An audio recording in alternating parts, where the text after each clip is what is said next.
Assalamualaikum warahmatullahi wabarakatuh. Selamat datang di mata kuliah Fisika Dasar. Topik materi kita hari ini adalah tentang kesetimbangan. Jadi kesetimbangan benda tegar itu adalah di mana sebuah benda atau ada benda, misalnya di sini saya gambarkan ada sebuah benda. Nah, benda itu tidak mengalami perubahan bentuk, misalnya dia tidak mencair atau dia tidak menguap, dan benda tersebut berada dalam keadaan seimbang. Di mana kalau misalnya kita gambarkan ada sebuah garis atau kurva ya dari benda tersebut, misalnya di sini X, kemudian di sini Y. Nah, benda tersebut tidak bergerak ke arah X, tidak berpindah, dan juga tidak naik ataupun turun terhadap sumbu Y dari koordinatnya. Itu adalah contoh dari atau analogi dari kesetimbangan benda tegar. Jadi kalau bendanya yang dimaksud dengan benda tegar itu adalah bendanya tidak berubah bentuk.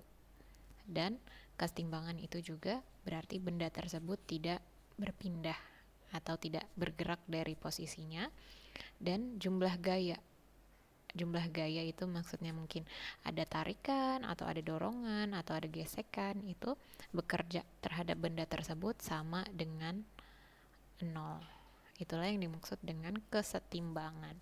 Dan momen gaya dari benda tersebut ketika benda tersebut tidak bergerak berarti tidak ada yang namanya momen gaya, sehingga momen gayanya juga sama dengan 0. Atau jika dibuat dalam bentuk sigma gaya dari kesetimbangan, maka sigma fx, sigma fy, dan sigma tau adalah sama dengan 0. Ketika semuanya 0 berarti benda tersebut diam dan tidak mengalami perubahan bentuk. Itu yang dimaksud dengan kesetimbangan benda tegar. Nah, di sini ada sebuah contoh, ada sebuah benda yang benda tersebut bersandar ya. Misal kita anggap sebuah batang bersandar di dinding. Nah, dinding yang ada di sampingnya ini licin karena tidak ada garis putus-putus. Sedangkan yang menjadi lantai ini dia adalah benda bidang kasar karena digambarkan ada garis-garisnya. Nah, dari gambar ini kita bisa mengetahui bahwa ada keterangan-keterangan di mana bidang, misal di sini digambarkan sebagai bidang A, kemudian yang bawah lantainya adalah bidang B, maka kita punya keterangan yang pertama adalah bidang A, atau di sini misal yang ini A ya karena sudah terlanjur saya tulis, kemudian yang di sini B. Bidang A adalah yang kasar dan bidang B adalah yang bagian bidang licin. Di mana di bagian bidang licin tidak ada gesekan, sedangkan di bidang kasar pasti ada gesekan. Lengannya adalah BC, dikurangi karena dia miliknya DA ini tadi.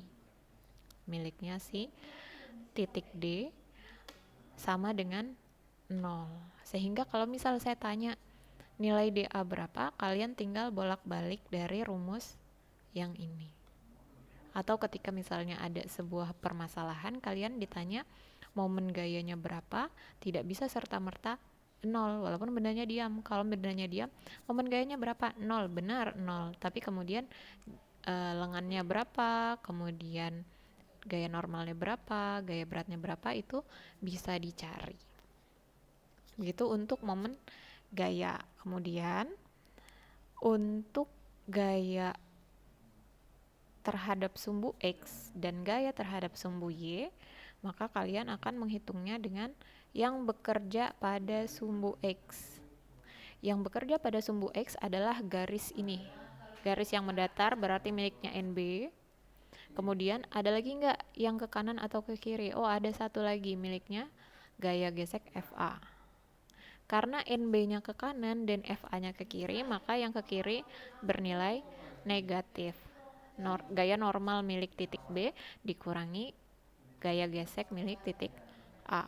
Nilainya setara dengan 0. Tapi kalau ditanya nilai FA-nya berapa, maka nilai FA-nya pasti akan berubah menjadi NB sama dengan FA. Kenapa sama? Karena bendanya diam. Tapi ketika nanti FA-nya misalnya lebih besar atau NB-nya lebih besar, maka benda ini pasti akan bergerak. Oke, begitu juga sama dengan sumbu X. Nilai gaya pada sumbu Y, nilai gaya pada sumbu Y adalah yang bekerja yang panahnya atas ke bawah. Kalau misalnya di sini ada yang ke atas adalah miliknya NA, kemudian yang ke bawah adalah miliknya W, maka di sini saya tuliskan NA dikurangi W, karena yang satu ke atas nilainya positif, yang satu ke bawah nilainya negatif. Kenapa ke atas positif, ke bawah negatif? Karena sumbu sumbu Y ke atas itu bernilai positif, sumbu Y ke bawah bernilai negatif, sehingga saling menghilangkan sama dengan 0. Ini untuk penjelasan persamaan-persamaannya. Saya akan masuk ke contoh soal ini, dan titik A atau ujung A bersandar pada bidang yang kasar. Nah, sedangkan titik A, ujung A-nya itu berada pada jarak 3 meter dari dinding, di mana dindingnya saya simbolkan sebagai titik C. Batang tersebut bermassa 10 kg dengan panjang 5 meter. Nah, dari sini berarti ada satu hal yang harus diketahui terlebih dahulu. Kita harus mencari berapakah tinggi dari dinding B sampai dengan C. Untuk menyelesaikan persamaan tersebut dengan pertanyaan yang sebelumnya dicari. Yang ditanya adalah gaya yang bekerja pada tiap ujung batang. Berarti kita ingin tahu sigma Fx, sigma Fy, dan sigma tau atau momen gaya. Tapi untuk mengetahui itu kita harus tahu dulu lengan-lengan dari semua gaya yang bekerja. Jadi ada lengan AC, kemudian ada lengan BC, dan ada lengan BA, di mana BA-nya kita ketahui 5 meter, CA-nya 3 meter, dan BC-nya yang ingin kita ketahui. Dengan menggunakan teorema matematis ya untuk segitiga, kita tahu bahwa misal ini kita anggap sebagai proyeksi C, kemudian yang ini kita anggap sebagai proyeksi A, kemudian di sini kita anggap sebagai proyeksi bidang B. Berarti C di sini, C kuadrat adalah A kuadrat ditambah dengan B kuadrat. Dimana kalau kita ketahui C-nya, berarti yang ingin kita cari di sini adalah berapa nilai tinggi B. Maka di sini berubah menjadi B kuadrat adalah C kuadrat dikurangi A kuadrat. Sehingga untuk mengetahui B, kita harus menggunakan akar dari C kuadrat minus A kuadrat. Nilainya adalah ada 5 kuadrat dikurangi 3 kuadrat. Oke, kita masukkan, ini berarti 25 dikurang 9. Hasilnya adalah akar 16, di mana akar 16 adalah 4. Berarti B di sini adalah 4 meter untuk lengan BC. Nah, selanjutnya baru kita masukkan dan kita gambarkan gaya-gaya yang bekerja pada bidang tersebut. Di sini kita punya pada titik A ada gaya normal ke atas. Ini harus kalian gambarkan lurus ya, karena saya sulit menggambarkannya dengan baik di sini, jadi dia miring kemana-mana, tapi kalian harus buatnya yang rapi, garisnya harus lurus. Di sini ada gaya normal milik titik A, kemudian karena ini bidangnya kasar, berarti ada gaya gesek miliknya titik A. Kemudian karena bendanya bermassa, berarti dia punya gaya berat W, di mana W adalah M dikali G dikali dengan gravitasi. Kalau misalnya kita anggap gravitasinya adalah 10 meter per sekon kuadrat, berarti gaya beratnya adalah setara dengan 100 Newton. Oke. Kemudian titik berat ini kita proyeksikan ke bidang, di mana di sini saya simbolkan sebagai titik D, seperti yang sudah saya jelaskan sebelumnya. Kemudian di titik B ada gaya normal milik titik B, NB. Ada yang lain lagi nggak? Cukup ya. Nah, dari situ kita gambarkan atau kita tuliskan persamaan-persamaan untuk gaya-gaya yang bekerja, di mana gayanya ada gaya untuk sumbu X dan ada untuk sumbu Y serta gaya momennya. Di sini untuk yang bekerja pada sumbu X ada NB yang bergerak atau panahnya ke kanan. Kemudian ada gaya gesek yang gayanya ke kiri, itu miliknya titik A. Sehingga untuk gaya pada, ini namanya gaya pada sumbu X ya, sigma fx ini adalah kalau dituliskan dalam kata-kata dalam sebuah kalimat adalah total atau sigma ya, di situ ada totalnya. Total gaya yang bekerja pada sumbu X adalah gaya normal pada titik B dan gaya gesek pada titik A, di mana NB ini akan berubah menjadi sama dengan gaya gesek A karena bendanya tidak bergerak atau setimbang. Kalau bendanya setimbang maka dia akan tetap seperti yang sudah dijelaskan di awal. Nah, kemudian pada sumbu Y ada gaya normal pada titik A dikurangi gaya berat. Gaya beratnya di sini ada NA dikurangi, kita tahu gaya beratnya adalah 100 Newton sama dengan 0. Berarti NA-nya sendiri adalah sama dengan 100 Newton. Kemudian untuk momen gaya, ini adalah momen gaya. Untuk momen gaya sendiri rumusnya sudah kita ketahui ya, karena dia kemungkinan bergeraknya adalah ke arah kanan, maka lengan DA menjadi negatif. Kemudian lengan BC-nya tadi berapa? Lengan BC-nya tadi adalah 4 meter. Tinggal masukkan nilainya. NB-nya tidak kita ketahui, dikali dengan, kemudian dikali dengan BC-nya adalah 4. Berarti di sini ada NB dikali dengan 4 dikurangi nilai W-nya adalah 100.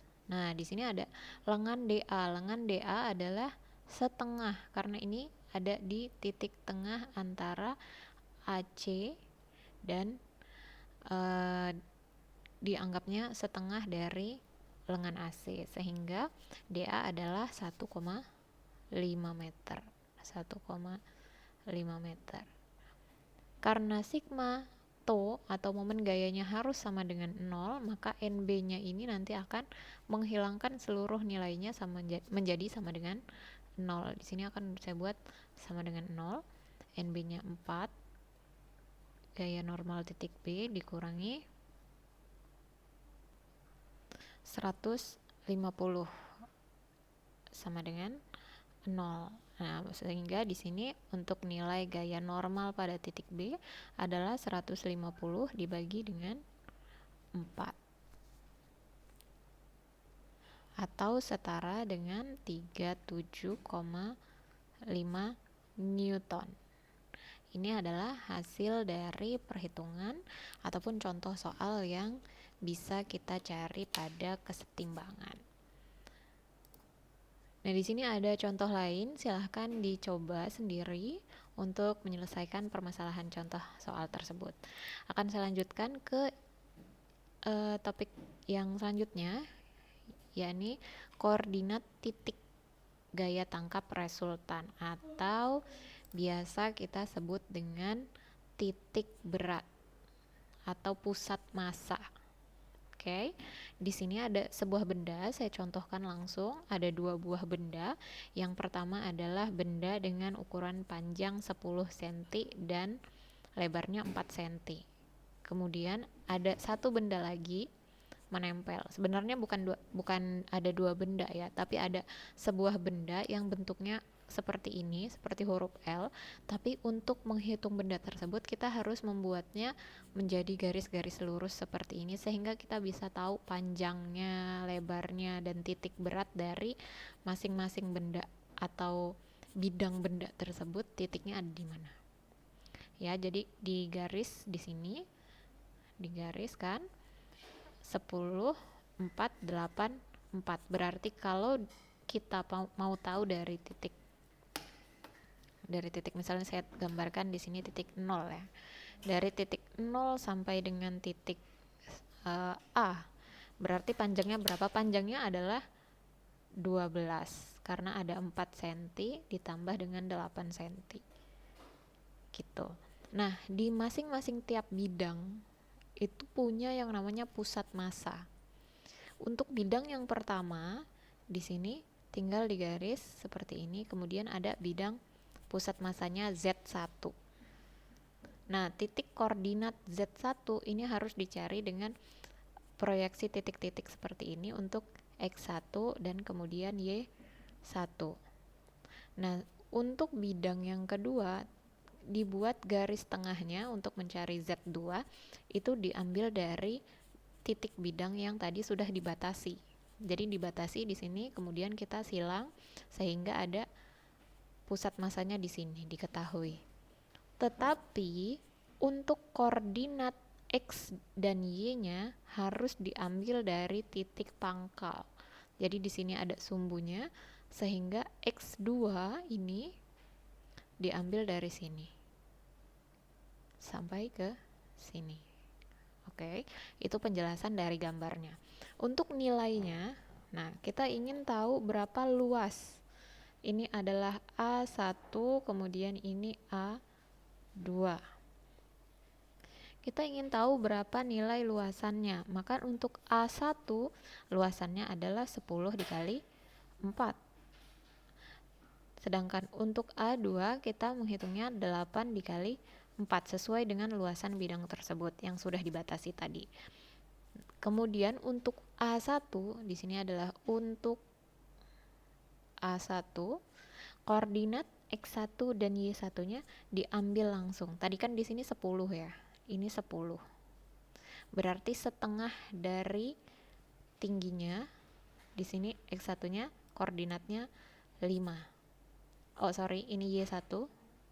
Y ya, sedangkan X-nya yang ada di sini. Sehingga Y1-nya yang ini tingginya ini adalah 5 cm. Sedangkan X1-nya itu yang di sini. Ketika dia di sini berarti ngambilnya dari misalnya ini tadi 4 ya, di sini 4, di sini tambah 8 berarti di sini 12, berarti di sini ikut 12. Nah, dia adalah dikurangi dulu dengan 8. Di sini kan ada 8, berarti di sini sisanya 4. Oke, karena dia 8 jadinya di sini tambah 8 menjadi 12. Nah, setengah dari 4 itu adalah 2 cm. Kemudian kita masukkan rumusnya. Rumus untuk X-nya adalah yang sudah saya tuliskan. Sehingga langsung kita masukkan nilainya adalah 40 miliknya A1, kemudian 2 miliknya X1, kemudian 32 milik A2, 8 milik X2. Oh, saya belum hitung ya, karena ini adalah rumus umum, kita harus cari X2-nya terlebih dahulu. X2-nya diambil dari titik koordinat miliknya Z2. Berarti ada di sini panjang yang ini, garis putus-putus ini berapa? Karena di sini ada 4, kemudian di sini adalah setengah dari 8, maka setengah dari 8 adalah 4, sehingga kita tahu 4 plus 4 yang ini tadi adalah 8, sehingga saya tuliskan di sini X2-nya 8. Oke, kemudian nilai ini adalah total koordinat miliknya X. Jadi X-nya itu ada di 4, 2/3, berarti di sekitar sini. Ini tadi ada 4, 2/3-nya adalah sekitar di sini koordinatnya. Kira-kira di situ adalah koordinat milik X. Nah, kemudian Y2-nya berapa? Y2-nya adalah 2. Diambil dari mana? Diambil dari ketinggian ini. Ketinggian di sini adalah 4 cm. Kita lihat dari gambarnya. Sehingga Y2-nya adalah setengah dari ketinggian tersebut. Koordinatnya adalah berada di 2 cm. Nah, rumus untuk Y-nya adalah mirip seperti X tadi, tetapi dia menggunakan Y1 dan Y2, sehingga dimasukkan nilainya didapatkan 36/9 atau 31/3, 2/3. Kalau dia 3 berarti Y-nya itu ada di sekitar sini. Y-nya itu misalnya 3 ada di sini, berarti sekitar di sini. Berarti titik berat dari kedua benda ini tadi ada di sini pusatnya. Pusat masanya, atau misalnya saya gambarkan di sini sekitar ada di sini. Inilah pusat massa dari benda tersebut. Jadi kalau misalnya kalian tahan benda itu, yang benda huruf L tadi kalian tahan di pusat ini, dia akan mencari titik seimbangnya, karena itu adalah pusat massanya. Dia tidak akan lebih miring ke kanan atau lebih miring ke kiri, karena itu adalah pusat setimbang dari benda tersebut. Oke, kemudian di sini ada dua contoh, dua permasalahan dari dua bentuk benda. Silahkan kalian cari koordinat titik ataupun pusat massa dari benda tersebut. Jika ada pertanyaan, saya persilahkan untuk ditanyakan. Penjelasan saya cukup sampai di sini. Terima kasih. Wassalamualaikum warahmatullahi wabarakatuh.